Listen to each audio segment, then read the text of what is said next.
Assalamualaikum warahmatullahi wabarakatuh. Perkenalkan kami dari kelompok 14 yang terdiri dari Isna Aulia Syahdiar, Lilis Dwi Saputri, Fuad Faisal Fadoli, Falak Reksa Widido, dan Elsa Wulandari. Pada penugasan CBL pada mata kuliah analisis sistem, yang mana kami ditugaskan untuk membuat artikel ilmiah, kami memutuskan untuk mengunjungi salah satu UMKM telur asin yang berada di desa Sokawera untuk mengambil data-data yang akan kami gunakan pada artikel ilmiah kami. Selanjutnya, inilah hasil dari kerja kami. Di sini saya akan mempresentasikan hasil kerja kami berupa analisis permasalahan UMKM telur asin menggunakan Old Seven Tools. Ya, untuk bahasannya sendiri, untuk yang pertama ada pendahuluan, yang kedua ada metodologi, yang ketiga ada hasil dan pembahasan, lalu untuk yang keempat ada kesimpulan. Pendahuluan. Usaha kecil menengah merupakan jenis usaha yang jumlahnya paling banyak di Indonesia. Tetapi saat ini batasan mengenai kriteria usaha kecil masih beragam. Menurut Hotagol 2012, ada beberapa kendala yang dialami oleh UKM telur asin seperti berkurangnya modal produksi, kegagalan produksi karena bahan baku, ketersediaan bahan baku, dan persaingan pasar yang ketat. Oleh karena itu, analisis permasalahan di sini sangat diperlukan untuk meningkatkan konsistensi produk dan memenuhi kebutuhan pasar dan pastinya memajukan UKM telur asin itu sendiri. Dan adapun metode penelitian yang digunakan, dalam penelitian ini, data yang dikumpulkan adalah berupa catatan produk dan permasalahan pada UMKM tersebut. Kemudian dianalisis dengan menggunakan metode 5 tools berupa lembar periksa atau check sheet, stratifikasi, histogram, diagram Pareto atau Pareto chart, dan diagram tebar atau scatter diagram. Adapun hasil dan pembahasan. Dari hasil pengumpulan data yang telah dilakukan, berikut akan dijelaskan 5 metode 7 tools untuk menganalisis penyebab terjadinya kecacatan produk dan permasalahan pada UMKM telur asin. Histogram. Histogram merupakan grafik yang menunjukkan distribusi frekuensi atau seberapa sering suatu nilai itu terjadi dalam kegiatan pengambilan data. Berikut ini adalah langkah-langkah dalam membuat histogram. Yang pertama, kumpulkan dan pastikan data terkumpul sesuai dengan jumlah yang ditargetkan. Yang kedua, cari nilai maksimum dan minimum. Yang ketiga, tentukan bersanya range, R sama dengan max dikurangi min. Yang keempat, tentukan banyaknya kelas interval. Yang kelima yaitu hitung lebar kelas dan batas kelas. Berikut ini adalah histogram dari permasalahan UKM telur asin Mondol, Desa Sukawera.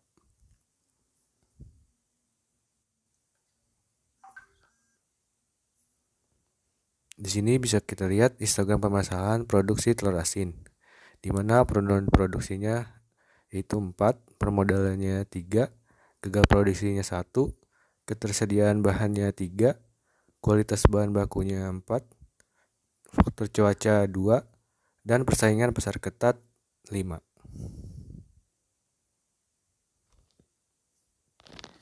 Ya, untuk selanjutnya ada scatter diagram. Scatter diagram merupakan gambaran grafis yang terdiri dari sekumpulan titik-titik poin dari nilai sepasang variabel atau variabel X dan variabel Y. Berikut ini langkah-langkah dalam penentuan scatter diagram. 1. Pengumpulan data. 2. Pembuatan sumbu vertikal dan sumber horizontal. 3. Penebaran atau plotting data. 4. Pemberian informasi. Ya, berikut untuk contoh diagram scatternya. Lalu untuk selanjutnya ada diagram check sheet. Untuk diagram check sheet sendiri bisa dilihat untuk tahunnya yaitu 2022 bulan Juni, jenis permasalahannya ada penurunan produksi, lalu jumlah produksi perharinya 150, permodalan skalanya 3, jumlah produksi 150, gagal produksi 1 skalanya, lalu jumlah produksinya 150, ketersediaan bahan 3, dengan jumlah produksi per hari 150, persaingan pasar yang ketat 5 dengan jumlah produksi per hari 150, dan di sini ada kualitas telur 4, ada jumlah produksi 150, dan cuaca 2 dengan jumlah produksi per hari 150.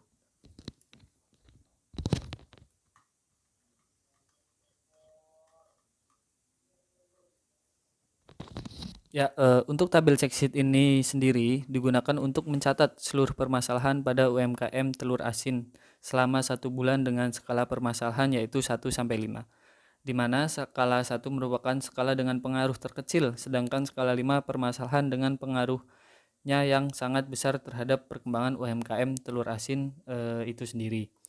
Lalu untuk menurut hasil analisis kelompok 14 dapat diperoleh jenis permasalahan pada UMKM telur asin, yaitu penurunan produksi, permodalan, gagal produksi, ketersediaan bahan baku, persaingan pasar yang ketat, kualitas bahan baku, dan cuaca.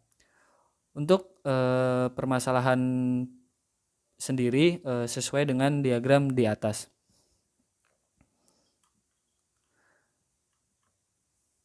Untuk selanjutnya ada diagram Pareto. Ya, masih sama seperti diagram-diagram sebelumnya.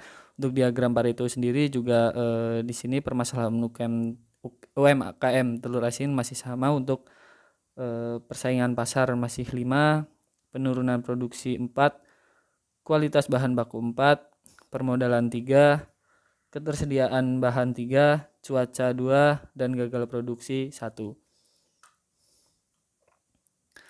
Lalu untuk selanjutnya yaitu ada pembagian jenis permasalahan dengan kode permasalahannya. Untuk yang pertama kode permasalahan A yaitu penurunan produksi skala 4, B permodalan skala 3, C gagal produksi skala 2, D ketersediaan bahan skala 3, E persaingan pasar skala 5, F kualitas bahan baku dengan skala 4, G dan cuaca skala 2. Untuk total skalanya ada 23. Dari data permasalahan pada UMK telur asin maka dapat dilakukan pengklasifikasian data menjadi kelompok sejenis yang lebih kecil sehingga terlihat jelas. Stratifikasi pada UMKM telur asin ini didasarkan pada 7 permasalahan, yaitu penurunan produksi, permodalan, gagal produksi, ketersediaan bahan, persaingan pasar, kualitas bahan baku, dan cuaca. Nah, untuk tabel ini sendiri terdiri dari 3 kolom, di mana kolom pertama merupakan kode yang menunjukkan jenis permasalahan seperti yang telah saya sampaikan tadi, lalu kolom kedua menunjukkan keterangan permasalahan, dan kolom ketiga menunjukkan skala permasalahan untuk satu periode pemeriksaan tertentu. Lalu untuk selanjutnya kesimpulan, berdasarkan hasil pengolahan data dan analisis menggunakan metode 7 Tools, dapat disimpulkan bahwa faktor penyebab terjadinya permasalahan UMKM telur asin yaitu penurunan produksi, permodalan, gagal produksi, ketersediaan bahan, dan persaingan pasar dan cuaca. Sekian dari kelompok kami, kurang lebihnya mohon maaf. Terima kasih.